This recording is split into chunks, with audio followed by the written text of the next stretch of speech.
കുറേ നാളത്തെ ആഗ്രഹമായിരുന്നു കന്യാകുമാരി വരെ പോകാമെന്നുള്ളത്. അൻവിക്കാണെങ്കിൽ ബോട്ടിൽ കയറാനും ബീച്ചിൽ കടലിലൊക്കെ കളിക്കാനും വളരെ ഇഷ്ടമായിരുന്നു.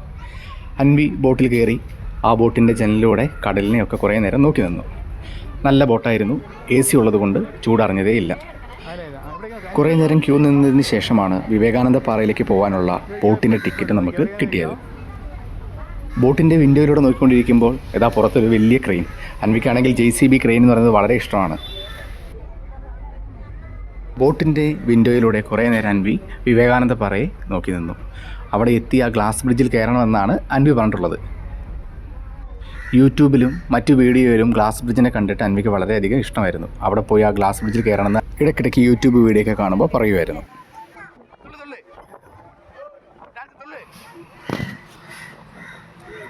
ഗ്ലാസ് ബ്രിഡ്ജിൽ കയറിയതിന് ശേഷം അൻവി ഒരുപാട് നേരം അവിടെ തുള്ളിക്കളിച്ചു. പക്ഷേ അൻവിക്ക് വീഡിയോയിൽ കണ്ട പോലെയല്ല, ഗ്ലാസ് ബ്രിഡ്ജിൻ്റെ അടിയിലൂടെ കടലിനെ കണ്ടപ്പോൾ അൻവിക്ക് പേടിയായി.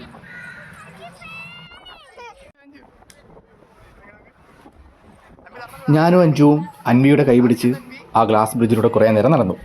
അങ്ങനെ അൻവിക്ക് കുറച്ച് പേടിയൊക്കെ മാറി. ഗ്ലാസിനടിയിലൂടെ കടൽ കാണാൻ നല്ല രസമായിരുന്നു. ഒരുപാട് സമയം ഞങ്ങൾ അവിടെ സ്പെൻഡ് ചെയ്തു.